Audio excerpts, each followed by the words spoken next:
Hello, this is Lawrence Lewis. And this is Sister Christian. Today is Friday, March 27th, 2020. This is the Producers Happy Hour. Two producers on opposite coasts reaching out to our filmmaking and live event community to hear your stories about how this pandemic has affected you, your life, and your work. It's important for us to keep talking, communicating, and sharing our experiences and ideas. Your stories let us know that we're not alone. Email us, or better yet, record a 1-minute voice memo and send it to producershappyhour@gmail.com. Just follow the instructions on our website, producershappyhour.com. Also, please share this show with friends and colleagues. We want these stories to be heard far and wide within our community, so people share on social media or tell a friend. Look us up on Instagram. Look us up on Facebook. We're on LinkedIn. I think we're everywhere, Lawrence. We're everywhere, and we finally got our Instagram game going. It took a minute, but I mean, there's a lot of moving parts when you do a podcast, and that was one of the last ones. And sometimes it's nice when you have even though I consider myself pretty technologically advanced, yeah, I still haven't figured out TikTok yet, so. Yeah, me neither. But hey, we're getting there. We're getting there. Exactly. So today we're chatting with line producer, production supervisor Josh Jupiter, based in New York. Yes, Josh has a lot of thoughts on the state of our industry at the moment, and we're going to dive in. But first, Christian, how are you? Okay. So I was up most of the night last night sewing masks for my little sister. She is a healthcare worker in let's call it Central Tennessee. And they've run out. Or they're down to 4. A different doctor's office has passed them over a few of their extras, which is like borrowing a cup of sugar. Well, I mean, and so the masks that I've made, they've got a little pouch in them where you can slide your other mask in there. And these will hopefully let her and her doctor, because they're partners, be able to see patients for longer because they're doing good things. So that's what I did last night. It breaks my heart that my sister has to go out there and possibly face people without the proper, PPE gear. And but if there's something that I can do to help, that's what I'm trying to do. So yeah, it makes me feel like I'm doing something. Yeah, which you are, and it's very noble of you, and it's a good thing that you're doing. Well, I have this sewing machine here and a bunch of extra fabric, so some of them are really fun patterns that I think she's gonna get and be like, I'm not as loud as you, Christian, so, but we'll see. I know. Yeah, we have a neighbor here in Joshua Tree, and they're sewing masks with fun, crazy fabrics, and we bought a few to support them. They're fun. I'll wear one. I'll wear one mine tomorrow, so you can see it. Oh, please do. I mean, they're great in a small little thing that may seem little to you and take a small amount of time is making a world of difference for somebody else. Absolutely. Mm-hmm. So how are you doing, Lawrence? I'm okay. I think I'm still dealing with anger like I was yesterday. I'm kind of frustrated with and annoyed by everything and everyone. So if I'm snappy today, that's why. Snap away, sir. I can take it. Yeah. Yeah, you definitely can. You've seen it before. Once. Yeah. I think that's it. Yeah, I'm just, all this information is pouring in. We're seeing the stories coming out of the hospitals, like talking about your sister, and it's getting serious. We knew it's been serious. We're seeing it more. We're seeing the stories from inside the hospitals, from the healthcare workers, and it's just really sad, but also really frustrating when you hear how our leadership in the White House is talking about all of this and saying, the governors of the states have to treat him nice. It's just and just relax, everyone. Relax. Like when have you ever relaxed when somebody said or calm down? Ooh, I love it when somebody tells me to calm down. I'm like, oh, sir, I am calm. Yeah, that is, yeah. But I don't have to be. But I do think that there is something there when it comes to multiple reasons right now. So during 9/11, we weren't getting the type of play-by-play action that we're getting now. Yep. In the 20 years that have happened since then, almost 20 years, technology has grown to a point where we're an instant and immediate society, right? Even the little troubles that we've been having with sometimes internet that has been at slower rates than what we're used to has been frustrating. It has caused me to want to become angry and mean a little bit. Yeah. And fighting that urge is pretty tough. The urge to be angry is always prevalent inside me, and letting it out, I think, I just don't know because it could be very healthy. It could be, but for, I don't know, 10 or 15 minutes, it could be quite disturbing. So I just don't know.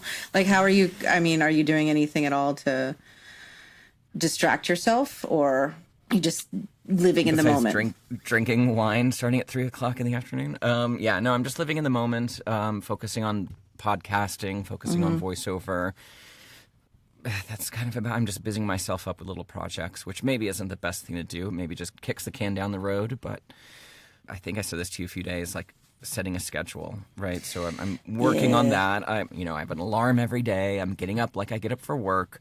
What I haven't incorporated is working out. So that's next, and that's today. I mean, so that we're should finish this podcast. I'm going to send it off to Rob Blumke, our editor, and then I'm going to do a little workout, take a shower, like a normal human person. What's normal? Exactly. That's the problem. That's the problem. There's no schedule. No normal, there's no rules. I saw somebody posted a funny, and I love these. Somebody posted here's my new quarantine schedule: 7:30 breakfast, 7:45 dessert breakfast. Yeah. 8:15 champagne. It's just like it was. Right. It was funny, and I feel like that's kind of where we're all kind of experiencing this. Oh yeah, I mean, every hour and 15 minutes, I'd say, I'm like, oh, is it snack time? No, it's not. There's no snacks. It's not. No. You're bored. I had a challenge. Yeah, I had a challenge. We still have a friend with us. He's accepted into our safety bubble because we were all quarantined together. Previously, since it started. Yeah. Everyone else that I know has been on an airplane recently, so they're not allowed in the house. Oh, they can come outside and sit 10 feet away around the fire pit. Yeah, exactly. It's a long drive from LA for that. But anyways. What else are they doing? Sorry. True. Come on, friends. What kind of friends are you? 4 hours there, 4 hours back. Come on. Yeah. There was an evening where people were getting up and getting snacks. So I challenged people in the house. You can eat all you want, but when you feel like you're getting up to go get a bag of nuts or some chips, first you have to drink a full glass of water. Oh, that's a great idea. We used to, right? Yes. A friend of mine who is a producer, a very, very good producer, John Winter, we used to have water race whenever he was a PM and I was coordinator with a few other of us, and we would just track on a dry erase board, like who our like water. We would just track how much we were drinking in the day of little, Poland Springs bottled water. Yeah, it became a competition and fun. And that was something that, we could always do, was the water challenge. Yeah. Okay, so now we have two. We have the subscription challenge and the water challenge. Yeah. So we're going to challenge all of our listeners. If it's not breakfast, lunch, or dinner, you feel like a snack, first, you can eat it. But first have a glass of water. Anytime you're bored and you want a snack, drink a glass of water and then see if you still want that snack. Done. How's that? I'm challenging myself right now. And then the subscription challenge, which Christian and I haven't done. Neither have I. And I thought to myself, tomorrow morning will be the first time that Sasha will be home and we can do it together. And he's gung-ho about it. So we've got little notes we're taking today throughout the day. And then we'll combine our stuff and take a look tomorrow to see what can be cut. So we'll see if that happens. But yes, that's the plan. Yeah. We're going to work on it. I've shared it with a couple of friends that are going to come on the podcast, so we'll see if they do it. Nice. My friend here in the house, he did it. He went through and found all these different things he didn't need. And like, what the heck is this? What the heck is this? Yeah. For people who are tuning in the first time, the subscription challenge is pull out your credit card statements or your bank statements and go through and look at all the subscriptions, the monthly recurring charges that you have. Based on our new world order, do you really need those? Maybe the entertainment ones you do, but the food deliveries and the, box of shaving cream that comes once a month or, all of those kind of frivolous things that we've signed up for. Exactly. And do you have everything like Hulu and HBO to go and Netflix and everything? Not saying that you need to cut it all out, because if you need it, you should keep it. But it's just putting things in perspective to see how much you actually spend in the month and how much you think you really need. Yeah. And I think, like we said yesterday with Sarah Carter, our worlds are just getting a little smaller. Yeah, right? They are. Do we need to consume as much? Do we, obviously we have no income, so do we need to consume as much? Do we need all of those luxuries? No, we don't. We just need, knock it off. Knock it off. Exactly. Let's see what we can do. I saw Christian touching her face. No, I went like this and didn't. Oh, it was like, stop. You stopped. Yeah. Just in the nick of time. Just in the nick of time.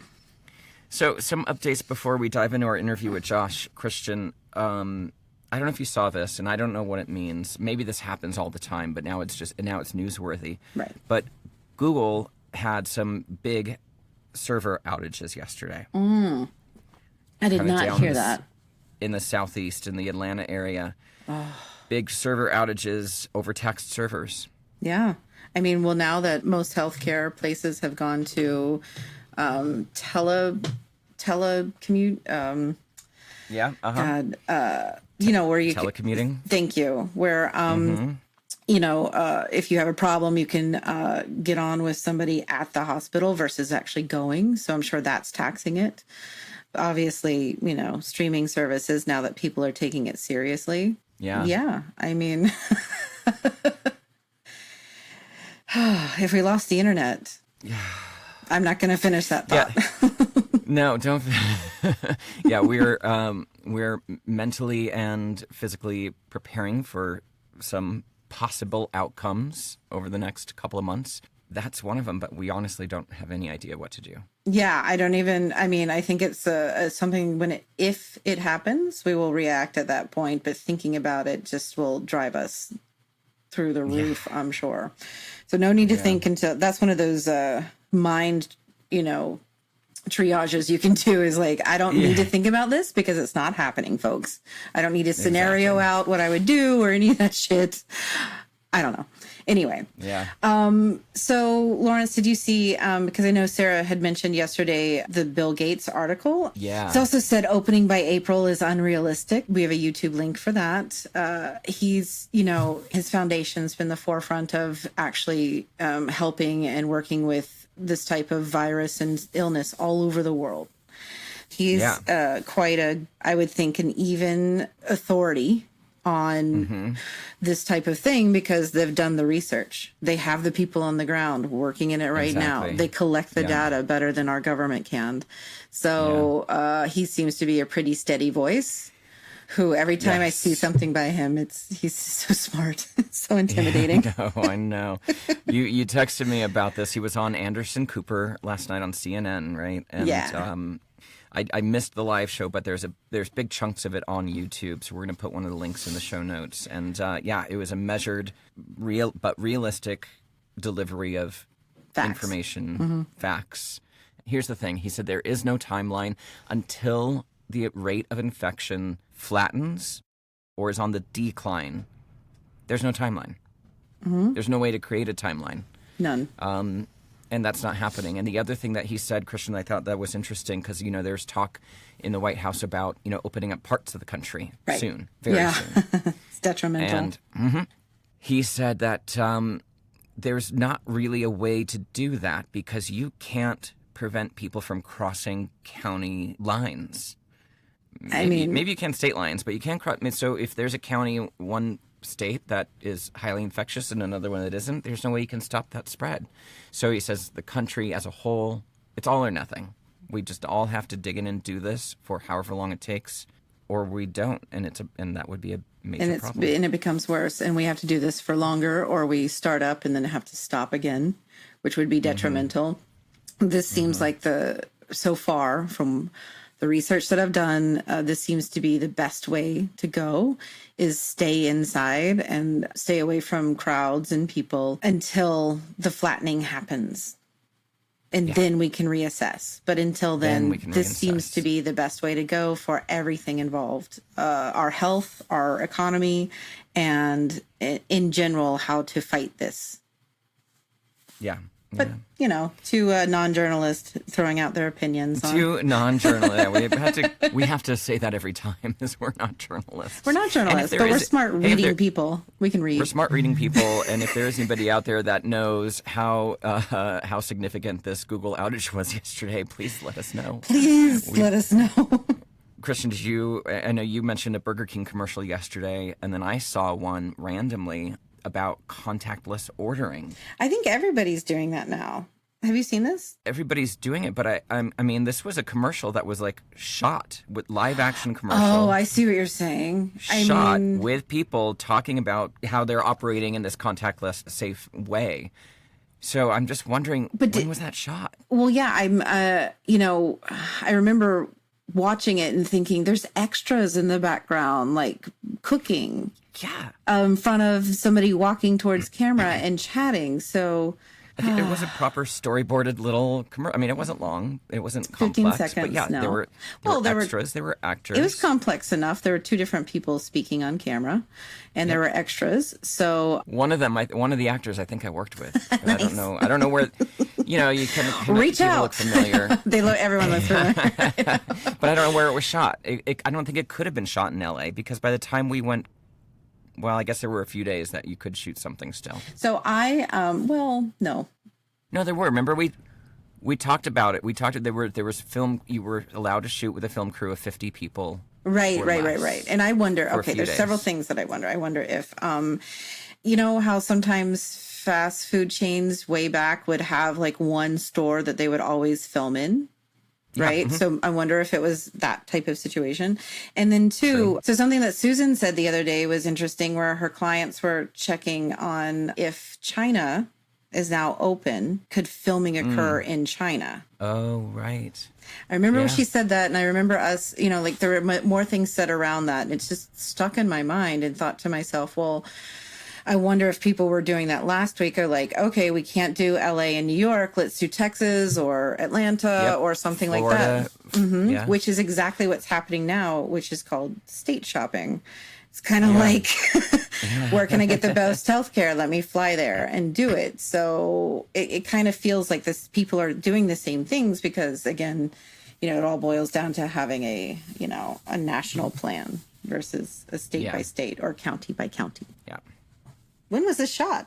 So there was only a few days there that we could have shot under 50. But that's LA, New York. So you're right. It could have been Florida or one of the other states Texas. That didn't shut down is Texas. Yeah. Mm-hmm. And it does look like, I will say though, it does look like they shot it safely.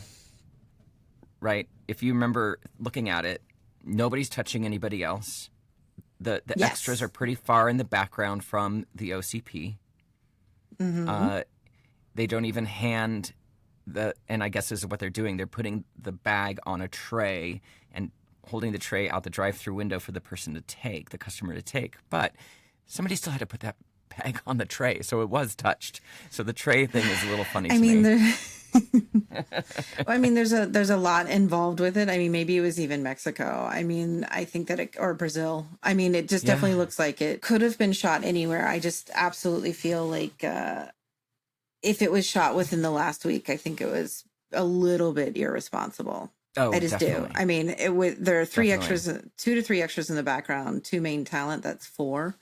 So once you start adding it up, so I'm assuming it could have been a foreign country too. But however, these OCPs are talking and there's no accent. So I know shooting in Mexico City, if you need a true American sounding speaking person, you have to fly them in. So, and I feel like maybe it could have been Canada. I like this guessing game we're playing. Maybe South Africa. You can get good American accents in South Africa. But I don't know who did it. If anybody out there worked on it, we'd love to hear from you. You don't have to spill any beans, but we're just curious how that went down. Anonymously bean spill. Just depends on what you'd like to do. Yeah. Yes. So. Jane Doe or John Doe. Yeah. Let us know. Yeah. So why don't you tell me about this explainer video? Oh, yeah. So, it's interesting. There's a lot of content out there now about what the coronavirus is, how it started. I think Vox put out a really good one about how it started in the wet markets in China. I'm not trying to blame anybody. I don't want anybody to No, it's just the origin. This is the origin story. It's the geographical origin and how it happened and how it spread. This video that I'm going to put in the show notes, explainer video, and I'll read you the title so you can search for it if you don't want to look at our show notes. It goes really into how the actual virus works at a cellular level. Like, what is the cell of a coronavirus? What is inside the virus? What does it do? It penetrates into the cell. It tells the cell, it pretends it's something else. Like it's telling it it's something else, like a protein or something. I don't know. I'm not a doctor. I shouldn't be saying this. But what I got from the thing, it tells it something else, and it gives it instructions to duplicate it. And so it starts duplicating. Then it tells the cell to destroy itself. And so once there's enough virus that's been replicated inside a cell, it tells the cell to destroy itself, which releases all of the virus matter into the rest of the body. It's fascinating. So the title of it is The Coronavirus Explained and What You Should Do. It's on YouTube. Just Google it, and I'm going to put it in the show notes. It's just a little fascinating read and some really good graphics as well. It's quite pretty. Oh, nice. Well, I will absolutely look that up when we are done. So Lawrence, did you hear that the UK Prime Minister, Boris Johnson, and his Health Secretary, Matt Hancock, have both tested positive for coronavirus, forcing them to lead the nation's response to the pandemic from their homes in self-isolation? Yeah, because I again, not to get political, but I think that his original thoughts, Boris Johnson's original thoughts on the idea were to just let it happen, let the coronavirus happen, and then, like a quick Band-Aid, it'll be over shortly. Really? I've been purposefully avoiding the politics in the UK and the coronavirus how they're handling it in the UK, just because I just can't deal with another right. Spain or Italy.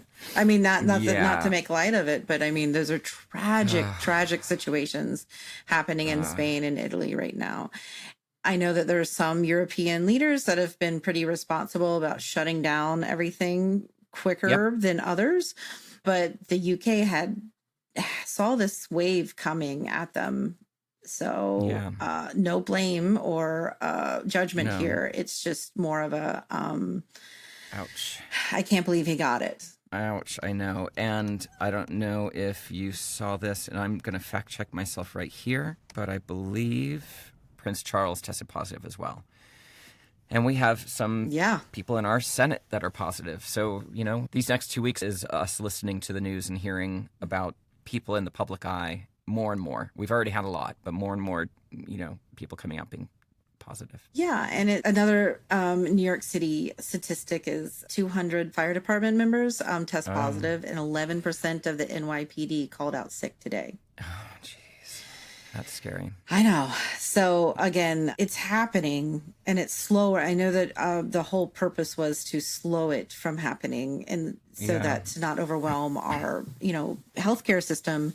It just seems to be progressing. I don't want to say as planned, but we saw this coming. As expected. Yeah. And as expected. Like you were saying yesterday about New Orleans, there's talk of it, mostly spreading because of Mardi Gras. Now, if you look at the calendar, Mardi Gras was the last week of February. The last week of February, Lawrence, was my birthday. And I was in Traverse City, Michigan, filming a job. Yeah. And yeah, I remember people joking about it. It wasn't in the US that we knew of at that point, more than, 50, I think, at the time of late February. People were still traveling. We were still going out. We still had a big client dinner, which was lovely. Yeah. It was actually really, really lovely. So, but yeah, that's gone. That's gone. So thinking about something like Mardi Gras and all those people, and if the virus was present all the way back at the end of February before any of us really realized, well, Yep. I'll only speak for myself, before I even realized this was such a major issue is a little scary. That, I completely agree, because what's happening in there's a lot of close quarters in New Orleans, a lot of really poor people, and a lot of nursing homes. Have you ever been to Bourbon Street during any time that's a celebration's been happening? Not during any of the festivities, but I've been. Well, it's similar to a festival, only tighter packed and more drinking somehow, if you can. Yeah.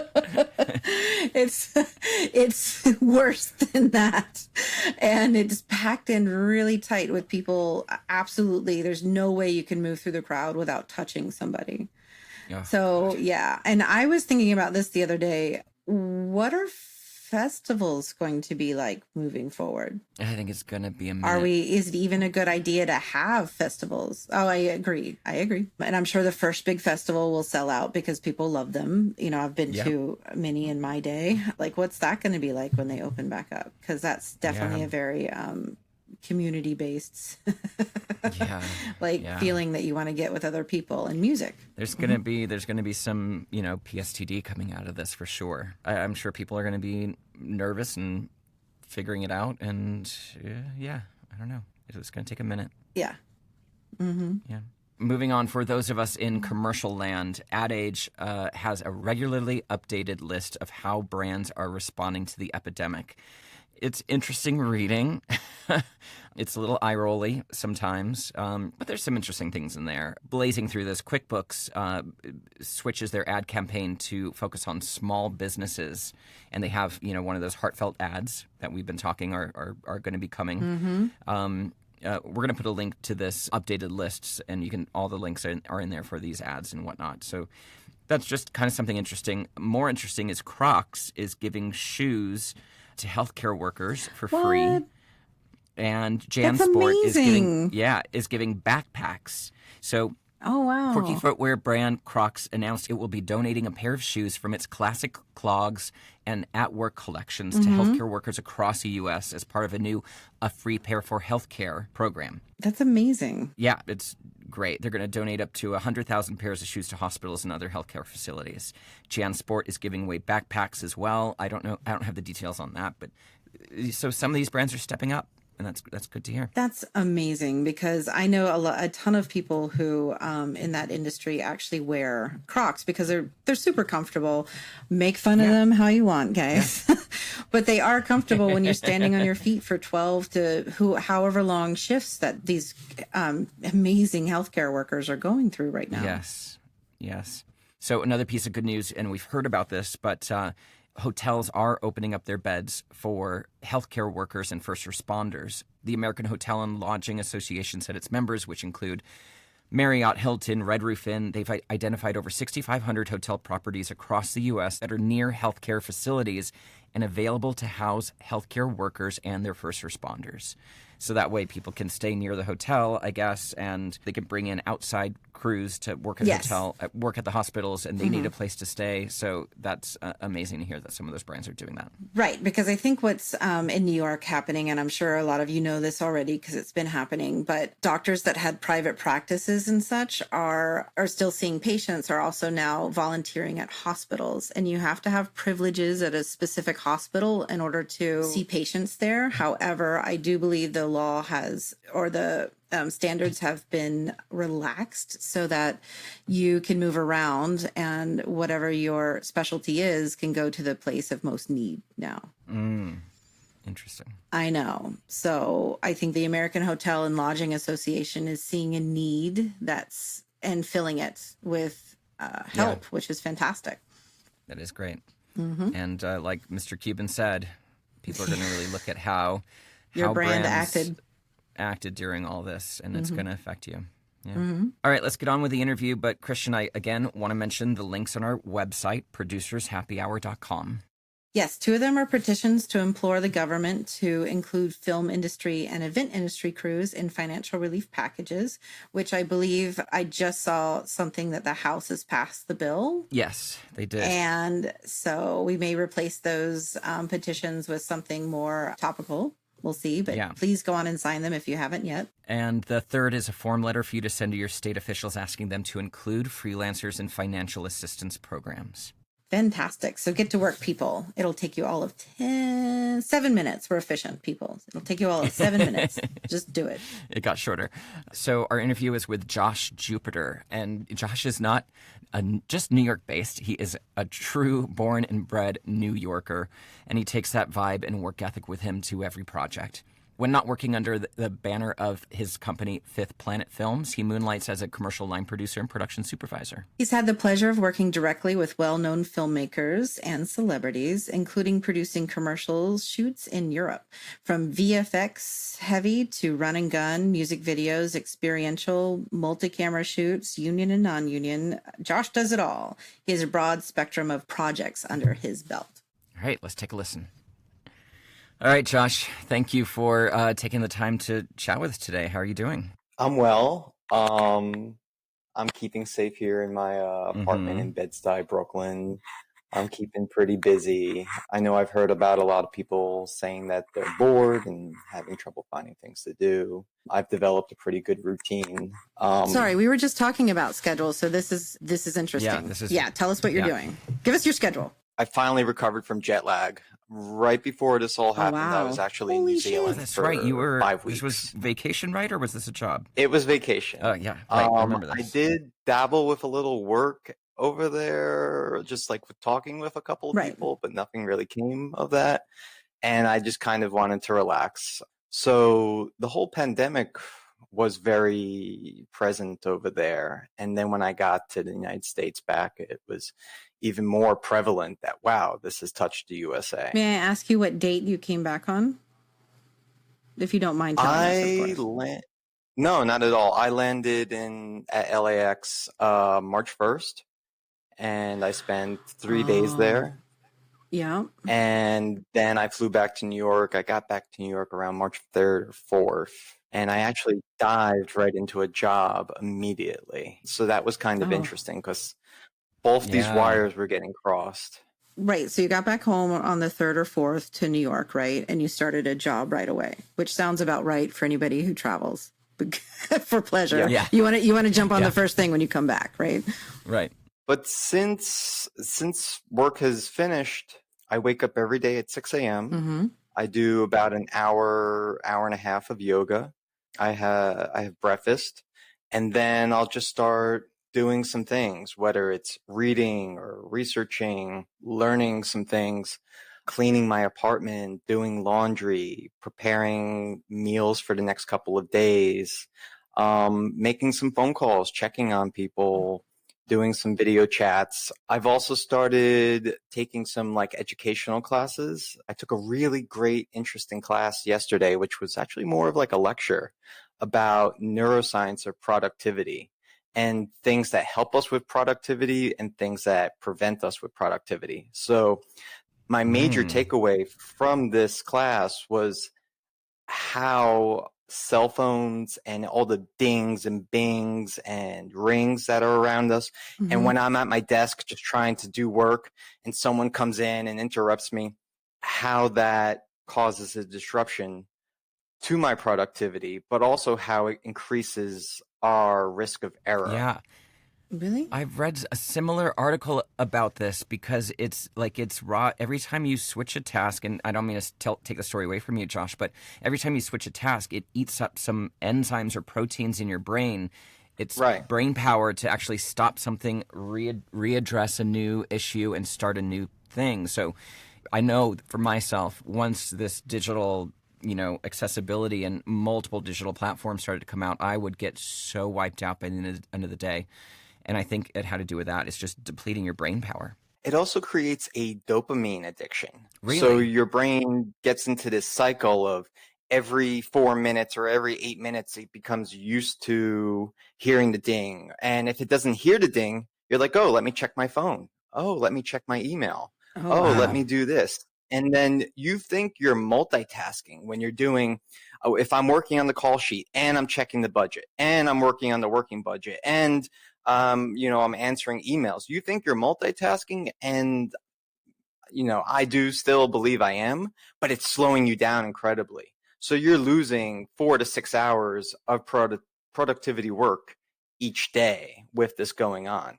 Right. So a big takeaway that I got from it is just like, turn off your phone, reduce your notifications on your email, prioritize what's important, what's a fire, what's not, and just really kind of assemble that for the day and make it all happen.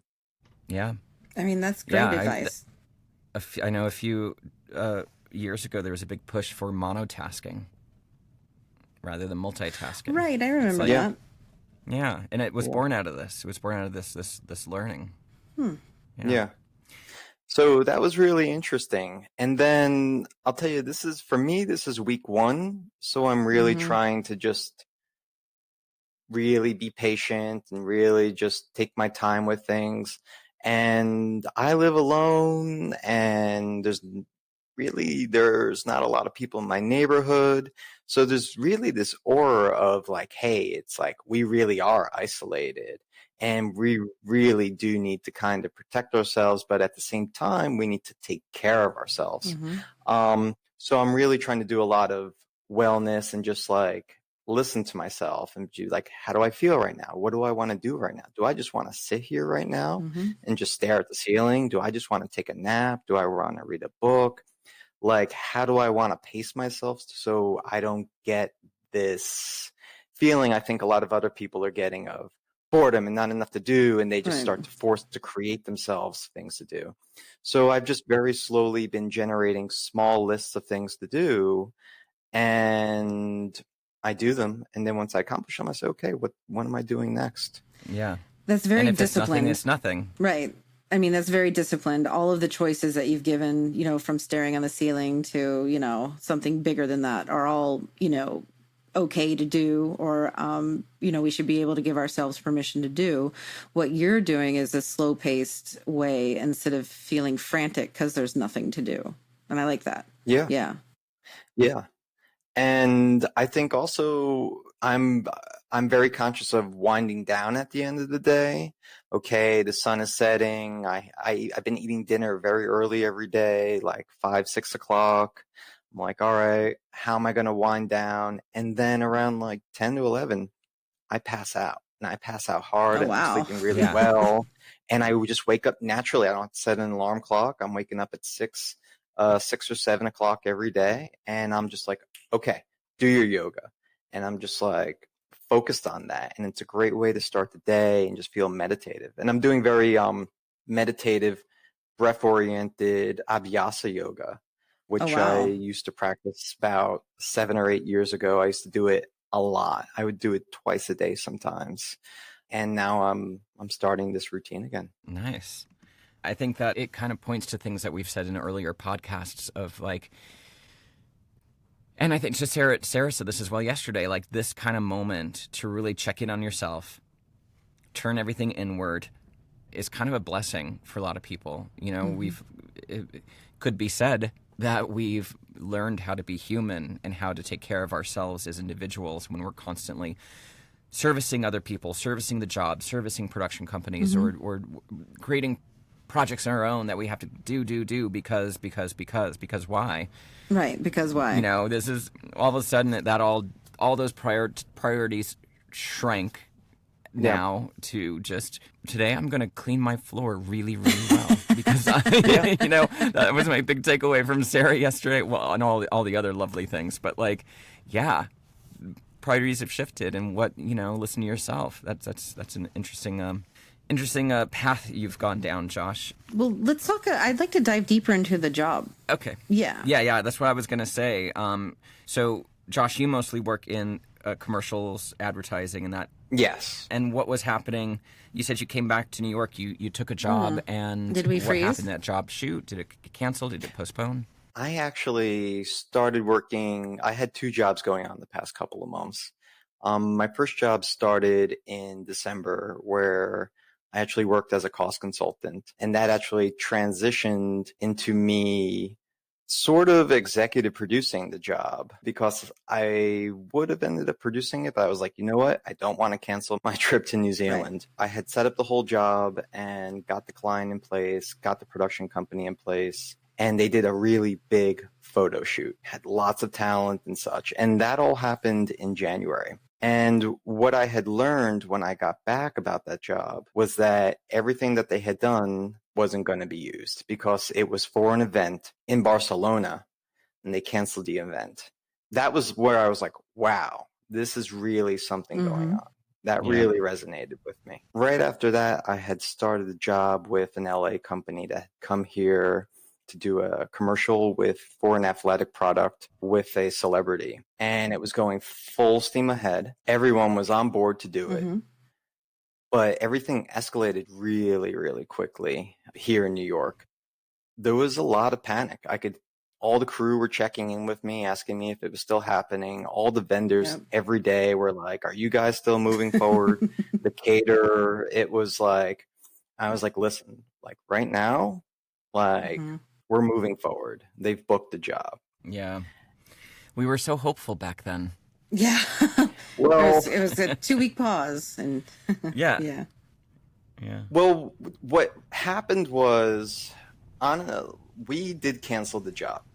And I'm very happy that we did. Oh, yeah. Because there was just so much panic, and it's really just for the best. But what did happen, and I can tell you this, and so maybe I don't know what the situation was for other producers or production supervisors. I was the production supervisor on the job, and it was with a producer I never worked with, $1 million budget. But I had a talk with the executive producer, and I said, are we moving forward? Like, if we cancel, what's going to happen?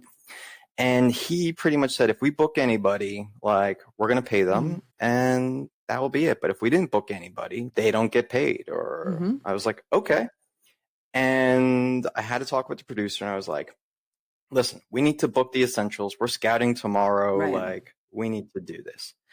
And so what I kind of did was, and I don't know if production companies will like me for doing this, but I know crew will like me for doing this. I made a very specific deal memo that said, you're being paid this much, you are booked. If for any reason the job cancels, you're paid in full.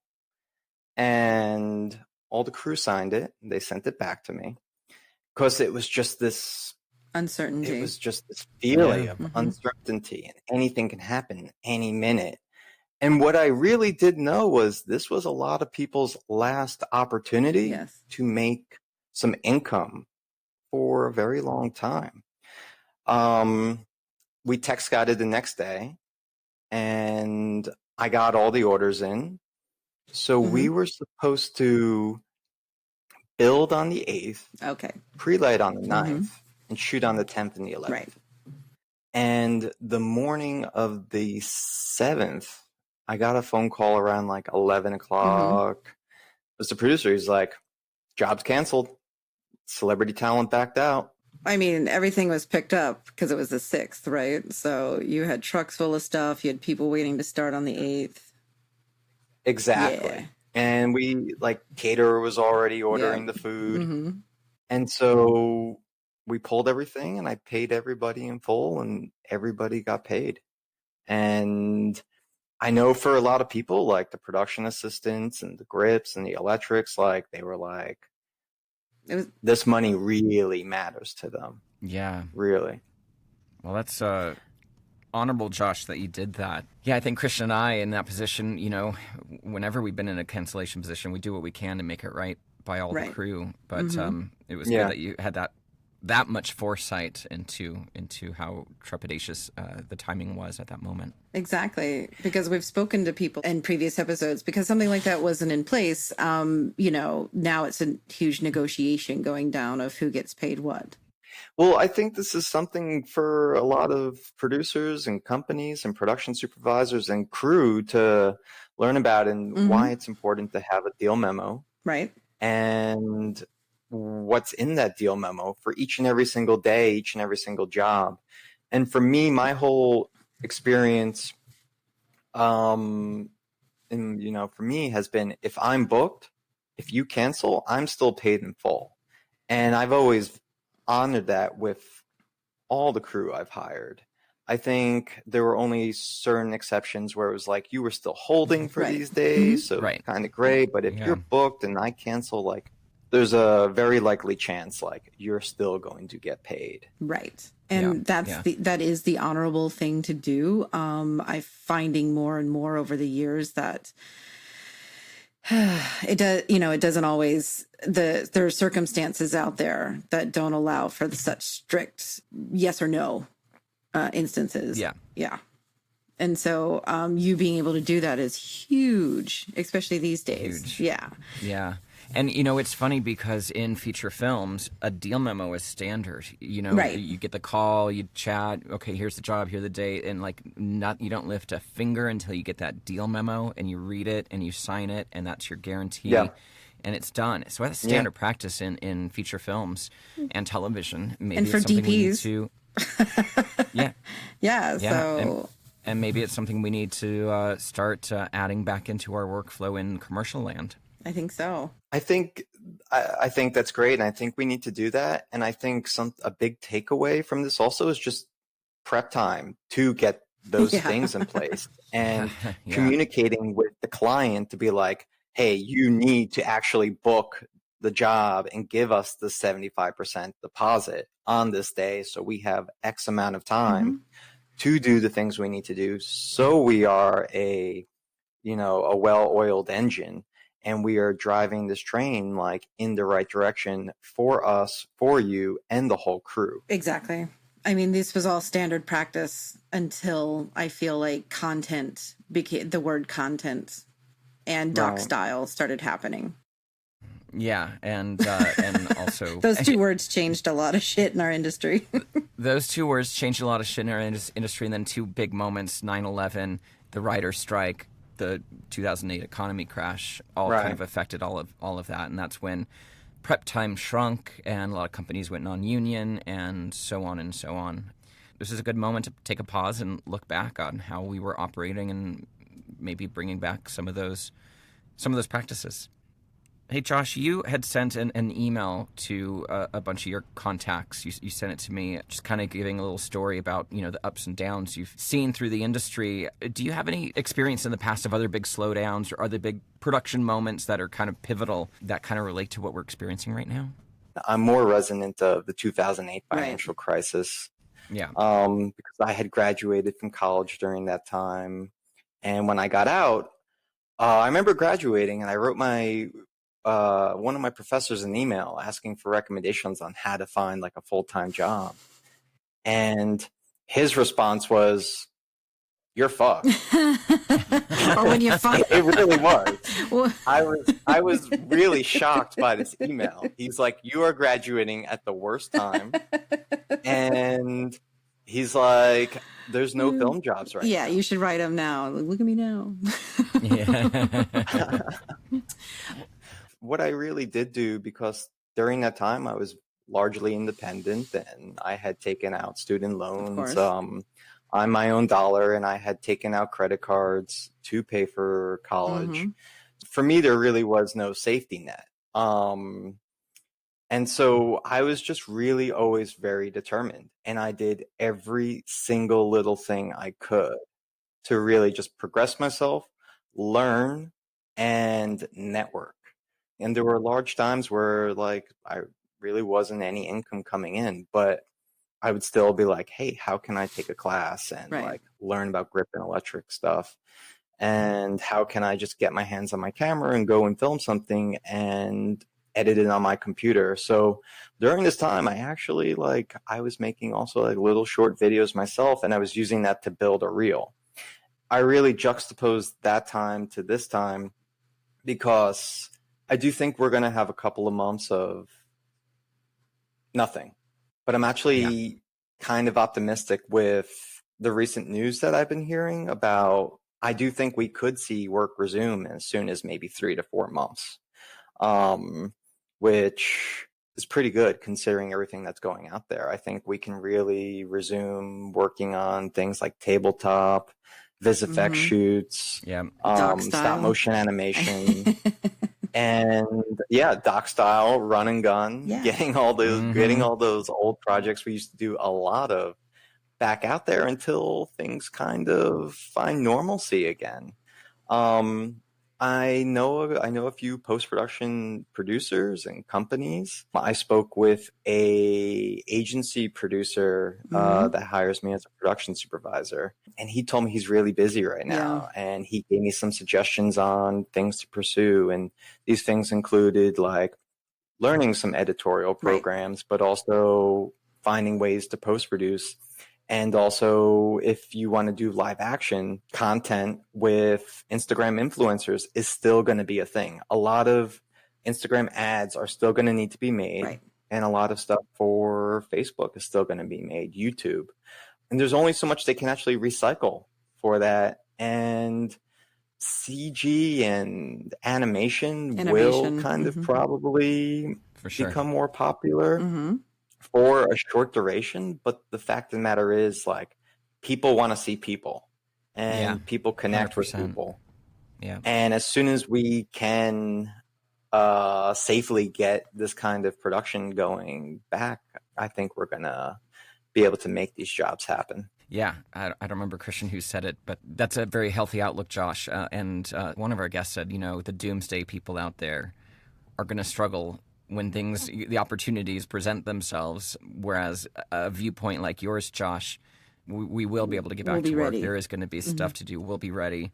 And it's going to be a big adaptation to the way we used to work and how we used to work and the jobs we would do. But we adapt, and creating content, that's not going to change. It's just how we do it. Right. And I think something that's really significant with the commercial industry, someone once told me commercials are the crew that are the best of the best. Our grips, our electrics, our PAs, everything. We are a military operation. Yes. I've had people like comment on productions that we've done where they're like, wow, how did you do this? How did you move mountains to make this all happen in a day or two? Because we do it every week. And, for those, there will, it's likely not everyone will, like 100% be in the film industry when we get out of this, but I think majority of us will. Yeah. Yeah. And I started actually listening to a bit of an Audible book right before we took this phone call. It's called The Last Safe Investment by Brian Franklin and Michael Ellsberg.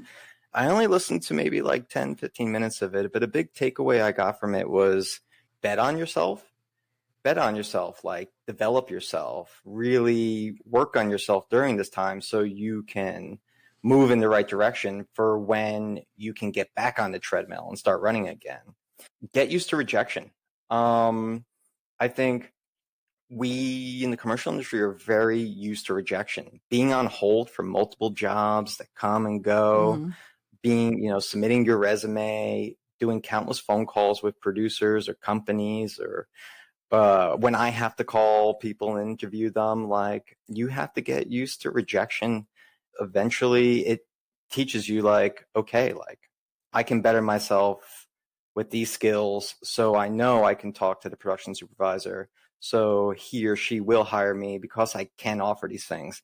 And what can you offer? And what can you benefit productions with? What can you benefit clients with? What can you benefit your director with? But also just making everything go smoothly. So I think this is a really good time to think about all that stuff, but it's also, hey, what do I offer production? Why am I still in this industry? And why am I not leaving this industry instead of pursuing something else? Is it not just about the money, or is it something else? Is it thriving on the creativity, but also the challenge that is faced upon me? And I think this is something that we as freelancers are used to. And we've been met with a lot of different other challenges over the decades, the years, and now we're faced with this. And, Lawrence, I know you thrive on problem solving, and that's why you created this podcast. And that's why, Christian, you're here too, is like, we're producers. Like, it's our job to find out how to solve problems. And that's what we're going to do with this one. Yeah. I mean, that's some great words of wisdom. You've got a very solid foundation under your perspective of looking at this and of how we're going to weather the storm and how we're going to come back strong in a new way. And that's very inspiring for us to listen to, and I'm sure it is for our listeners as well. So we just want to thank you, Josh. Thank you so much for sharing all that and taking the time to chat with us today. We really appreciate it. We really appreciate your time. And I do think that when, because we are busy, fortunately, when we are working, that we don't take the time to look into ourselves. We just go from job to job to job. So again, this is a great opportunity to check in and see why. Yes. Yeah. And to better yourself. Yeah. So thank you so much. Those are great words of wisdom for our audience. Yeah. Thanks, Josh. You're welcome. You take care, stay safe, wash your hands, check in with us now and then, and we'll talk again soon, okay? All right. Thank you. Enjoy the rest of your day. All right. You too. All right, bye. Bye. That was a great interview. I mean, a lot of good advice from Josh. A lot of good advice, and I think his perspective, like I was saying, it's solid, it's grounded, and very realistic. Going back to the beginning, just talking about his process of his day-to-day living right now, it's almost a little Buddhist in a way of just being at peace with and really checking in with yourself about, what do I need right now? Do I need a bowl of chips? No. Do I need to read a book? No. Do I need to take a nap? Yes. That's at least that's how it goes for me. No, But, I agree. and then sometimes it's, I want to read a book, or I want to take a course, or, and it's not feeling the pressure that it's letting go of the pressure that we feel day to day to be busy, be active, be better. I think right now we just need to be. I agree. And I also think his structure is commendable for sure. That type of structure, I'm not sure that I could lend to because it seems very regimented. But I could take a lot of what he says and mold it into what my life is. Yeah. For sure. But 6 a.m. every day, whew. Yeah, I'm not a morning person. I am a morning person, and that one's woof. I'd be like, well, but I stayed up all night. Do I just keep awake? But yes, I mean, taking what he says in a general sense and putting it into my lifestyle, I think would be the way to go. So yeah. Well, great interview, Josh. Thank you. Yeah. Thanks for your time, Josh. Everybody, that's it for us today. So stay safe, stay connected, stay active, or don't. Take a nap if you want. But for the love of God, please stay home. Exactly. And wash your hands and don't touch your face. I haven't done it through this podcast. Oh, I did it once. My nose itched and I was mortified. But you know who you are. Stop touching your face. Be sure to send us your voice recordings or emails to producershappyhour@gmail.com. Christian, how do people get a hold of you directly for when we're ready to come back to work? Sister Christian produces. And Lawrence, how do people reach you directly? My full name, Lawrence T. Lewis. The T is in Tom. LawrenceTLewis.com or voiceoflawrence.com for my voiceover work. All right, guys. It's Friday, so another week done. We'll be back tomorrow. We have an interview tomorrow, Christian, but I think we'll take Sunday down again. Yeah, I think we'll take Sunday down again. We'll see you guys tomorrow. All right. Check you later. Bye. Bye.